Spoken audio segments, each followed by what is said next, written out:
The way we actually make a resolution, the way we make a change, is derived in our brain. There's a few things we know about the development of the nervous system and the brain.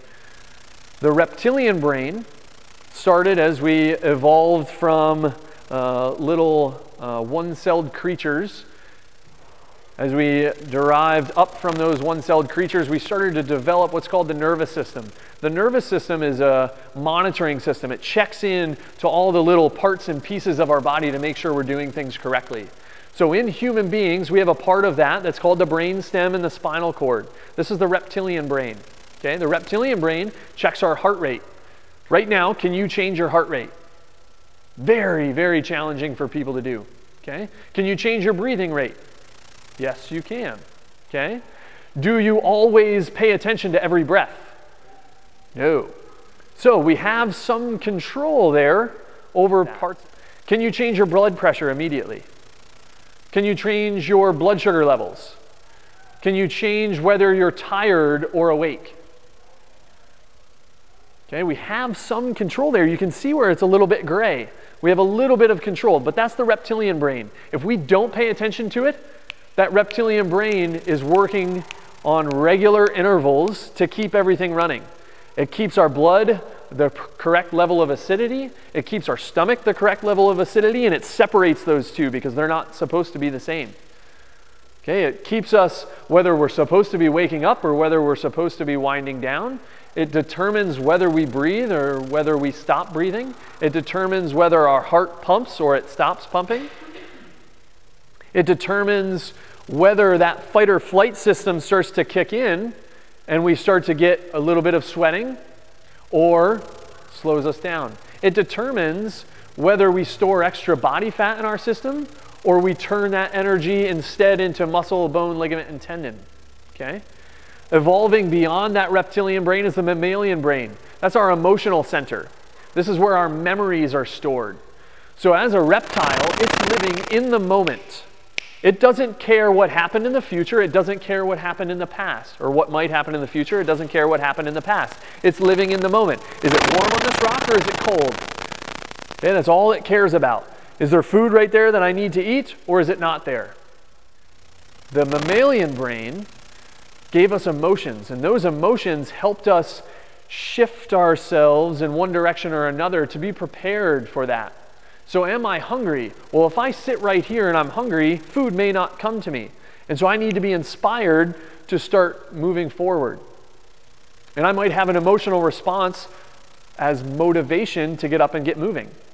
And so that mammalian brain overtakes that piece. It starts to wake us up and say, hey, the day is starting. We need to get moving forward. We need to do something today so that we can eat. If there was something rustling in the brush, we need to know that that rustling in the brush might be dangerous. The first time we encounter it, we don't think anything. But if a bear comes out of there, we run away. And so the mammalian brain adds the emotion of fear to a rustling in the brush in our brain. And so if I hear a rustling in the brush the second time, I get fearful, I run away, which makes me more likely to survive that situation.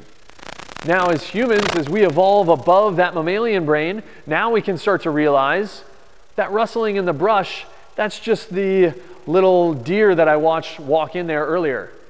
So I know that I saw a deer go in there. I have control over that emotional response. I hear the rustle, I start to get fearful, then I remember what had already happened in the past, and I don't get fearful anymore. That ability to control, that's our primate brain.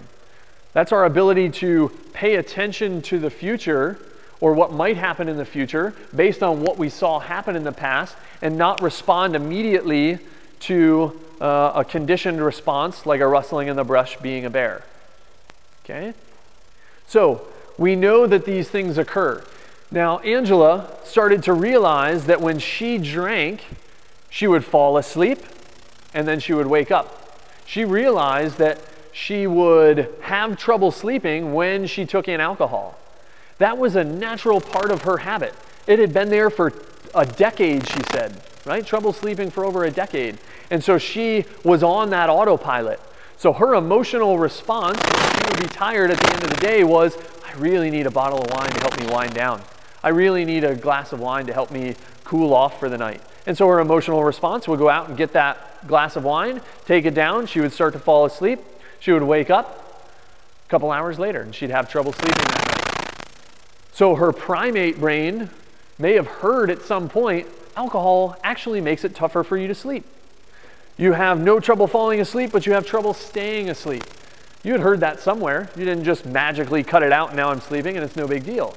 And so she had to change her emotional response to that fatigue she was feeling throughout the day.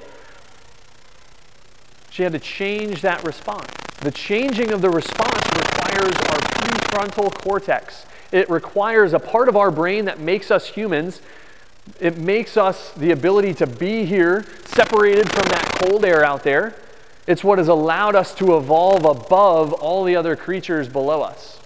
And so if we use it appropriately, we can take ourselves to that next step. As Shauna was saying, we want to live in a world of enrollment, not in a world of survival.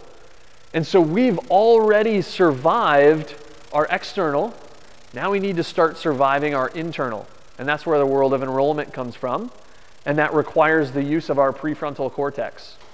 Okay, that requires the part of our brain that feels that emotional response or hears that emotional response and says, I do or do not want to experience that. It feels the fluctuation in our energy levels and says, I do or do not want to embrace that. So we need to use that primate part of our brain. But here's a trick. When the other pieces aren't taken care of, when the reptilian brain is not taken care of, when the mammalian brain is not taken care of, guess what shuts down? The prefrontal cortex. We lose all ability to make decisions when our blood sugar starts to drop. We lose all ability to make decisions when we haven't slept well. We lose all ability to make decisions when the alcohol we took in starts to slow our system down. We lose the ability to make decisions when we've had 5 tough workouts in a row and we haven't survived. Okay? So that's the Western understanding of what happens when we make a change.